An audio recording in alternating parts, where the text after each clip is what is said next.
Hola, ¿qué tal amigos que nos siguen aquí en su canal Change TV, en su programa Perfiles Forenses?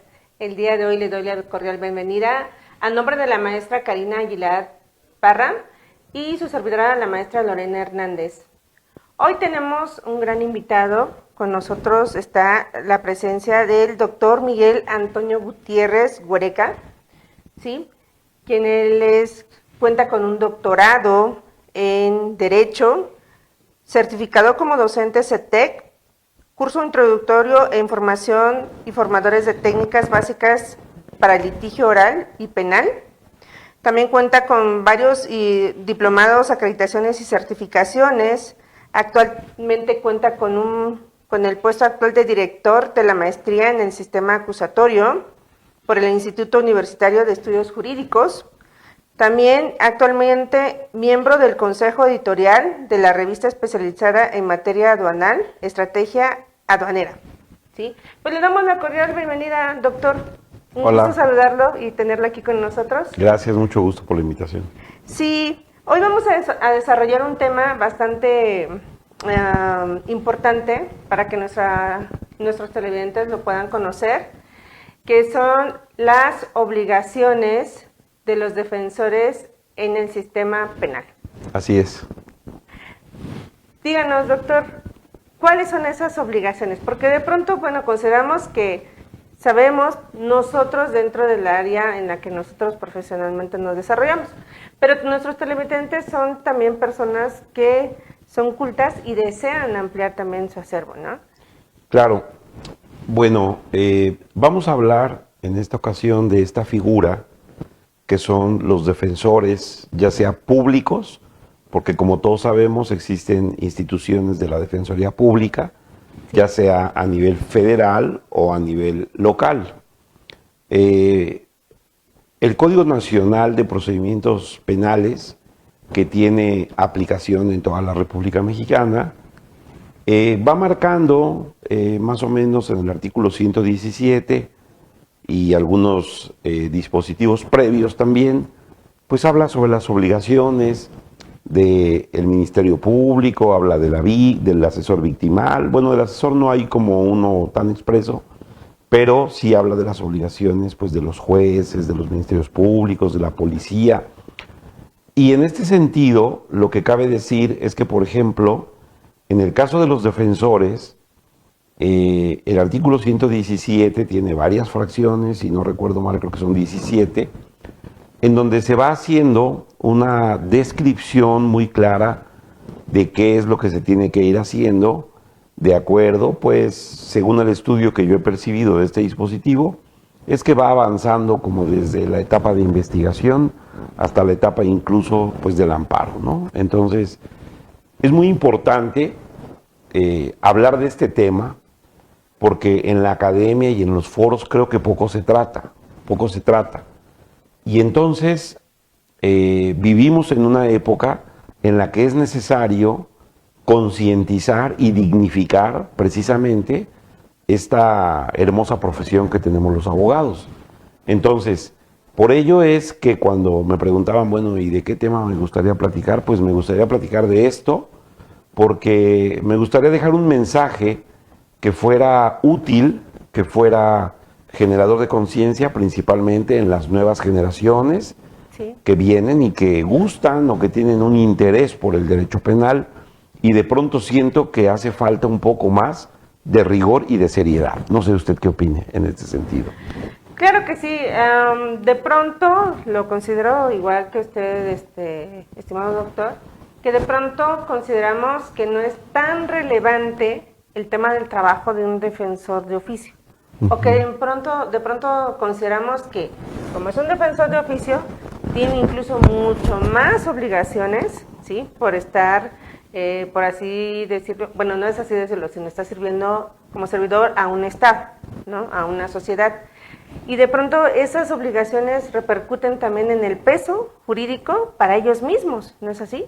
Sí, o sea, yo creo que en todos lados va a haber profesionistas responsables, algunos irresponsables, algunos más acuciosos, en todos lados, ¿no? Pero la realidad de las cosas es que un defensor público, o digamos, hablemos de los públicos primeramente, tienen mucho trabajo, ellos tienen mucho trabajo, pero al tener mucho trabajo también tienen mucha experiencia. Yo conozco la labor de estas defensorías y a veces la gente critica sin saber, muchas veces, pero realmente el trabajo que hacen las defensorías es muy importante y es muy valioso. Ahora, a nivel federal, bueno, pues está un instituto de la Defensoría Pública que se encarga de ver asuntos federales y realmente poder ser un defensor público federal es algo muy complicado, no es tan simple porque se tienen que acreditar evaluaciones y los asuntos que ven en muchas ocasiones son bastante complejos, ¿no?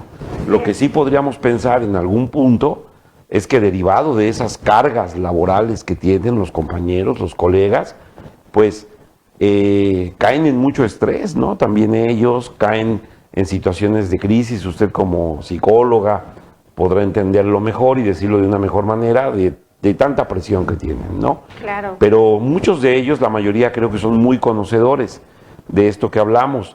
Y es cierto, si esas cargas de trabajo nos llegan a colocar en una posición de desorden o de caer en alguna negligencia, pues bueno, sí corremos el riesgo de no solo los públicos, ¿no? También los privados, de poder incurrir en algún incumplimiento de los que marca el artículo 117, ¿no? Precisamente. Claro, considero que de pronto, como bien lo estaba mencionando, demeritamos esta parte de que también son seres humanos.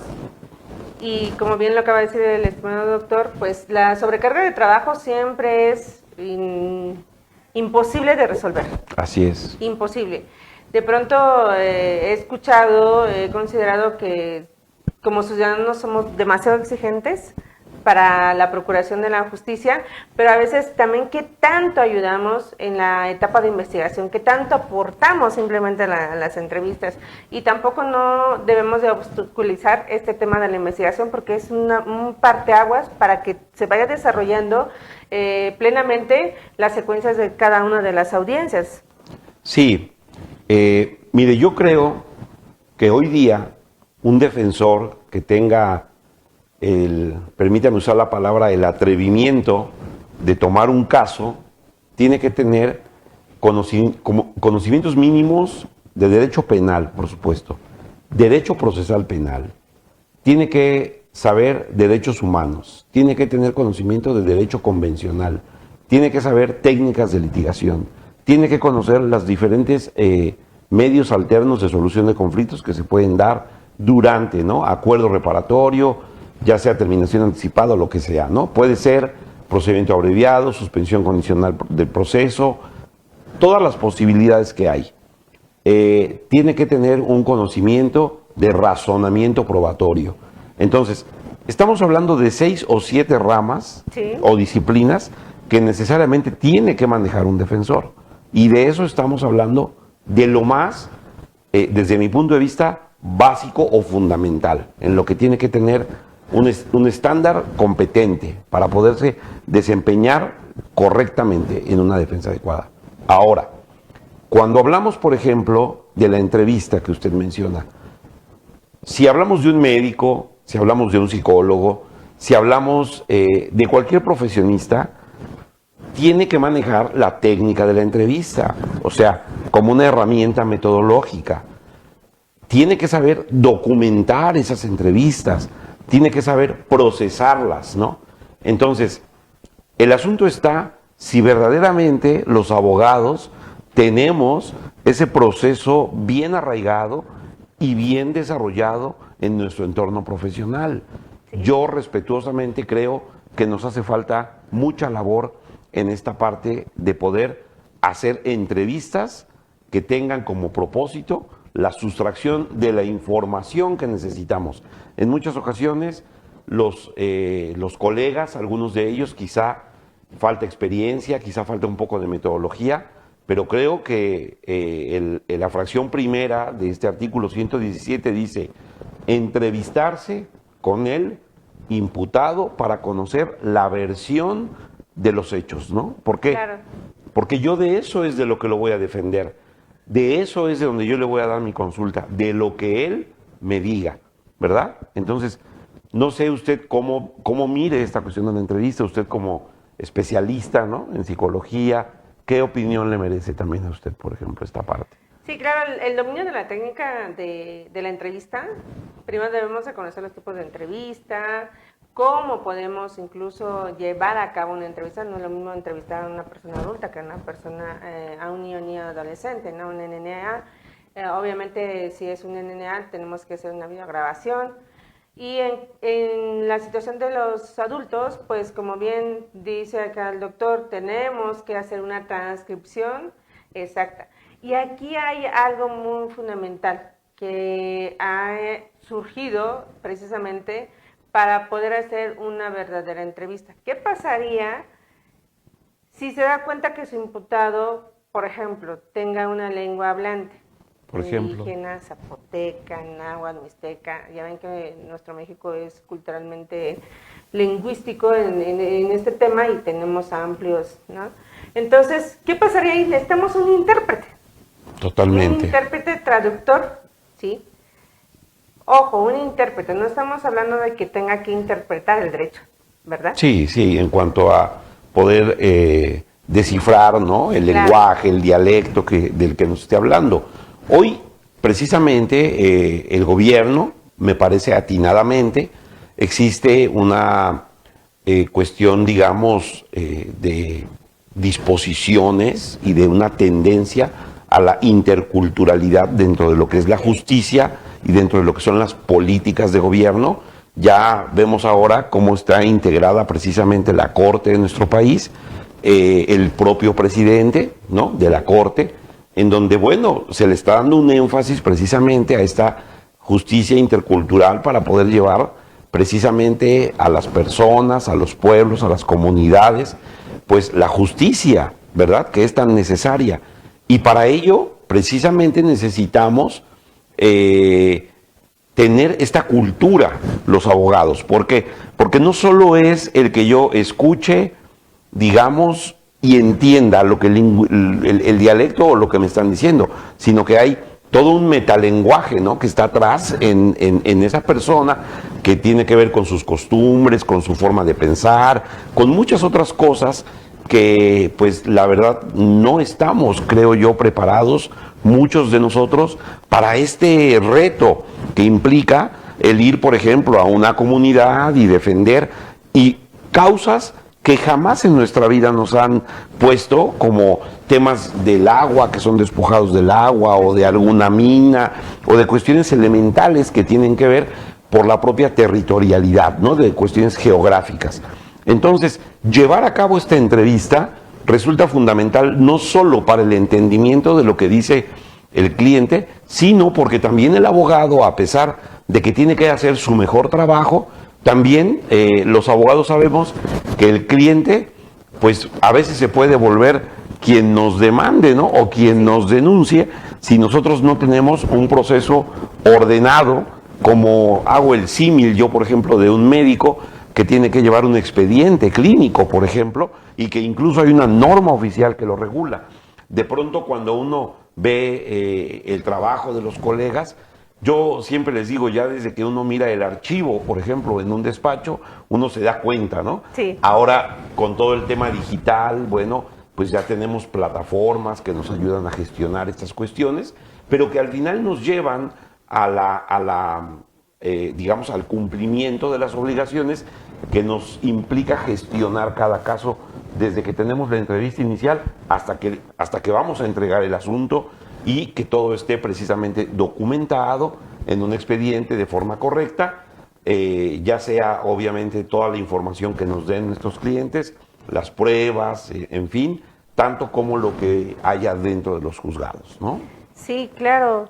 Es importante retomar esta parte porque, como bien he considerado, si obstaculizamos mucho el actuar de un defensor, obviamente los resultados van a ser que, pues, precarios, ¿no es así? Sí, sí, totalmente. Creo que una de las cosas más importantes que yo he aprendido, justamente ayer platicaba con un abogado que me llamaba para ver si podíamos atender una audiencia el día de hoy, me habla en la tarde, noche, Y le digo, no, no puedo. Esas épocas en las que, y esas prácticas malas, en las que, oye, pues aviéntate el bomberazo, ¿no? De la audiencia, y tú vas a una audiencia y ni siquiera conoces la carpeta de investigación. Sí. No puedes estar haciendo eso. Eso es algo que no solo te pone en riesgo a ti, sino pone en riesgo a la persona a la cual tú vas a ir supuestamente a defender, ¿no? Así es. Entonces, un abogado que se va a parar en una sala de audiencias tiene que saber a qué va. Todas las audiencias tienen una metodología. Una de las obligaciones del defensor entonces es hacer una buena entrevista con el imputado, documentarla. ¿Qué pasaría si cuando sentencien a la persona, diga, es que yo le dije a mi abogado eso, es que yo esas pruebas se las entregué, o es que usted no me las pidió? O sea, uno por eso debe tener documentada esa entrevista, y por eso dentro del propio artículo 117 hay una fracción que habla del secreto profesional. ¿Por qué? Porque el secreto profesional entre los abogados y en México creo que es un tema que le hace falta mucho desarrollo, mucho desarrollo. ¿Por qué? Porque sí se entiende, ¿no? Por ejemplo, que un abogado estaría imposibilitado de poder revelar toda aquella información que nos diga un cliente durante una entrevista, pues porque obviamente él nos podrá confesar a lo mejor una conducta que es ilícita, él nos podrá revelar ciertas situaciones que están amparadas bajo un secreto profesional, ¿verdad? Así es. Y entonces, pero hay muchas circunstancias prácticas. Yo, por ejemplo, analizaba esta situación en cuanto a que, ¿qué pasa cuando tú como abogado tienes la necesidad de estudiar el caso con la gente de tu despacho? ¿Cómo manejas a discreción toda esa información que te están dando? ¿Tú solito la tienes que hacer o tienes también, obviamente, que manejar esa información con estos acuerdos de confidencialidad que se tienen que dar dentro de las...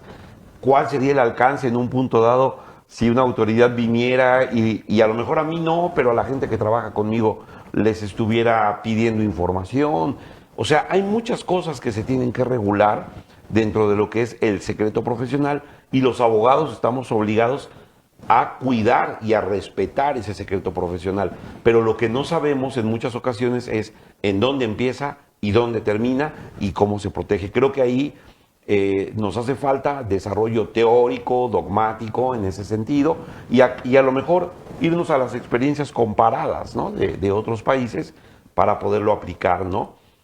Una de las obligaciones más importantes también que yo veo a partir de esta entrevista que tienes con tu cliente es de escucharlo con mucha empatía, y aparte de empatía, una escucha pues activa, tener una comunicación efectiva, porque de ahí va a surgir las pruebas que tú puedas prever, la estrategia, todo, ¿no? Lo que tú estés pensando en ayudarlo. Cuando una gente está privada de su libertad, lo que quiere no es que tú le des una clase de derecho, ni que le digas, es que esto es así, el elemento del delito. No, él lo único, creo que la pregunta más común que hacen es, ¿voy a salir o no voy a salir?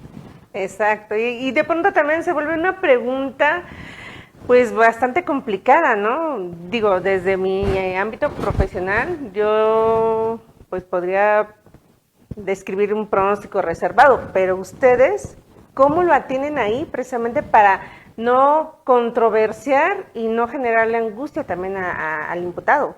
Sí. ¿Qué angustia siempre va a tener, no? Pues sí, y es que podemos enfrentar varios tipos de personas que estén privadas de su libertad, ¿no? O que puedan estar en riesgo de ser privadas de su libertad. Aquellos que sí llevaron a cabo un comportamiento ilícito, aquellos que los están involucrando de una manera incorrecta, o aquellos, por ejemplo, que hicieron algo ilícito pero les están aventando más de lo que hicieron, ¿no?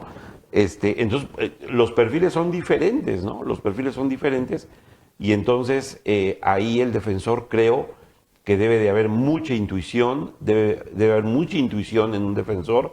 Tiene que haber un defensor, yo lo visualizo como un negociador nato, como una persona intuitiva, una persona que tiene que estar enterada, por ejemplo, de cómo se está manejando la política criminal, incluso en un país, para saber cuáles son las tendencias, por ejemplo, de cómo se están castigando ciertos delitos que son, digamos, a veces como la prioridad dentro de los gobiernos para castigar. Es una labor que aborda muchas habilidades, muchas destrezas que debe tener el defensor. El pararte en una audiencia, saber hacer un interrogatorio, un contrainterrogatorio, incorporar la información, es una cosa que requiere mucha experiencia, mucho entrenamiento, mucha teoría y ganas de hacerlo y de hacerlo bien, ¿no?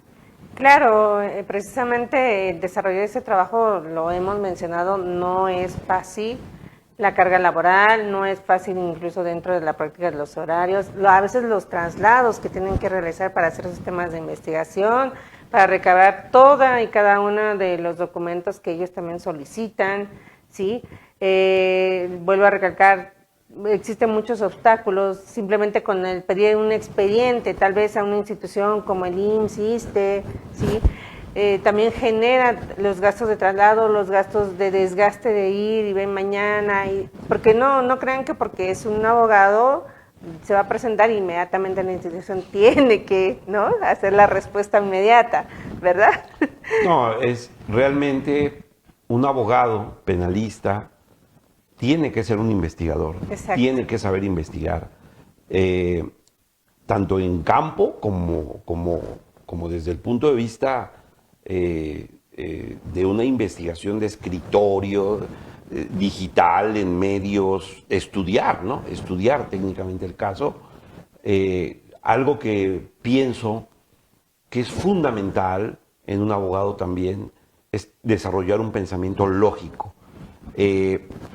Decían anteriormente, y es una frase que nos enseñan en la facultad, ¿no? Dame los hechos que yo te daré el derecho. Cuando los abogados egresamos de una facultad, pocas veces me parecería que ese licenciado en Derecho ya tiene las habilidades para abogar por otro. Lo veo complicado, porque una cosa es ser licenciado en Derecho y otra cosa es ser abogado, pienso. Si me permiten esta diferencia, no es lo mismo que a mí me enseñen las reglas, ¿no?, del fútbol o del voleibol, y diferentes a que yo sepa jugar fútbol, ¿no? Exacto. O sea, son cosas distintas. Entonces, eso se va logrando con entrenamiento. Vemos a los compañeros, por ejemplo, de medicina, ¿no?, estar desde, creo que segundo o tercer semestre en hospitales, ¿no?, haciendo prácticas, y además prácticas documentadas, ¿no?, documentadas, que tienen que estar claramente establecidas por tiempos, por jornadas. Yo creo que nadie se operaría con un médico que no tuviera experiencia, ¿no? No. Creo que nadie diría, oye, pues te va a operar este médico y es su primer caso. Entonces, pues no. Creo que el laboratorio jurídico que debemos de tener los abogados, me incluyo, pues es las aulas, precisamente, en donde uno se puede equivocar, donde uno va a debatir ideas, para que cuando uno llegue a una audiencia pueda uno verdaderamente hacer la labor más eficaz, ¿no?, para el patrocinado. Tener la agilidad para responder en una audiencia oral, y no solo esta parte de la elocuencia o de hablar bien o de perder el miedo, sino con un sentido jurídico claro, ¿no? Sí, y de pronto también hasta con un sentido empático, ¿no? Esta parte de la empatía, como bien lo menciona usted, doctor, es fundamental para transmitir la información adecuada y correcta por el tipo de personalidad que cada uno de ustedes maneja, ¿sí? Sí. Y sobre todo por el respeto a sus derechos también, inclusive. Sí, y de ser muy honestos, muy éticos en cuanto a las expectativas que se le pueda generar a la persona que uno va a defender, ¿no? Yo, por ejemplo, recuerdo mucho a un médico que atendió a un familiar cercano. Cuando yo le pregunté, ¿cómo está él?, me dijo, 9 de cada 10 se mueren por este padecimiento, me dijo. Esa fue su respuesta, Sí. ¿no? Me quedó muy claro lo que me dijo él. Me quedó muy claro, tú tienes una expectativa del 90% de que se muera. Sí. Probablemente los abogados no podamos llegar a ese punto estadístico. Pudiera ser quizá si nos pusiéramos a revisar cuántas sentencias de condena hay, por ejemplo, en una persona, de 100 asuntos que se judicializan o que llegan, por ejemplo, a una etapa de juicio oral por un delito de violación, vamos a pensar a un menor, ¿cuántos de ellos logran una sentencia absolutoria, por ejemplo? ¿No? Diferente será cuando hablamos a lo mejor de un juicio quizá de fraude o cuando estemos hablando de un juicio de despojo.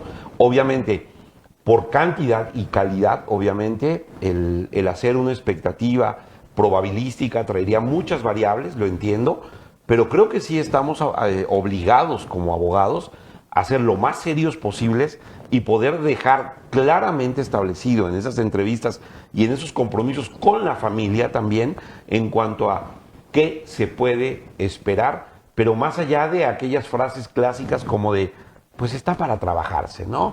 O es que pues yo no soy el juez. Creo que debemos avanzar un poco más en este tipo de compromisos de cara al cliente, a la persona, y tener estándares y metodologías que nos permitan poder arribar a expectativas que estén cifradas en una teoría, en una ley, en estadísticas o en propias experiencias de casos similares que uno haya defendido, ¿no? O de otros colegas, ¿no?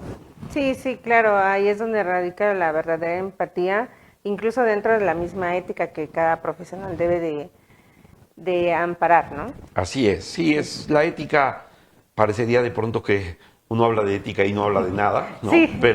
Pero es que es todo, la ética es todo, o sea, pienso que uno siempre vas a tener trabajo, cuando la gente confíe en ti, cuando la gente sepa que lo que tú le estás diciendo lo dices desde adentro de tu corazón, como si yo a veces uso mucho esta frase con mis clientes y me funciona, le digo, si esta persona fuera mi hijo y yo lo fuera a defender, esto es lo que yo haría, ¿no? Sí. O sea, yo lo veo así, desde ese punto de vista, y créame que cuando yo tomo una responsabilidad de defender a una persona, yo veo en esa persona precisamente como si fuera mi hijo, como si fuera mi padre, qué es lo que yo haría precisamente por esa persona, o como si fuera yo la persona que estuviera privada de su libertad, qué me gustaría que hicieran por mí estando yo en una situación de esa naturaleza, ¿no? Entonces pienso que precisamente el ser defensor es algo muy apasionante, es algo muy hermoso, con muchas obligaciones que bien vale la pena cumplirlas, ¿no? Claro que sí. Hoy fue un día de mucha información en nuestro programa, esperando que también esta información les sirva en casa a cada uno de ustedes que nos siguen. Y también, maestro, a la vez, ¿dónde lo podemos localizar? ¿Sus redes sociales, su correo electrónico, su número telefónico, por favor? Sí, claro que sí. Yo soy Miguel Antonio Gutiérrez Huereca. En Facebook así me pueden encontrar con mi nombre, Miguel Antonio Gutiérrez Huereca. En TikTok también ahí estamos. Yo soy director del Colegio Comprender. Si ustedes es más fácil, bueno, pues por mi nombre en mi perfil personal o bien en las redes sociales del colegio que dirijo, que es un colegio de capacitación. Estamos en Colegio Comprender, esa es la página y pues por ahí me pueden contactar, cualquier duda, cualquier situación, pues estamos a la orden. Pues muchas gracias, mi estimado doctor. Gracias por haber estado con nosotros. Sabemos que es una persona muy ocupada y hoy de verdad nos vestimos de mantener largos con usted. Muchísimas gracias por la invitación. Y a todos, pues síganos en su canal Change TV a través de su programa Perfiles Forenses y nos vemos el siguiente lunes, 2:30 de la tarde, aquí. Bye.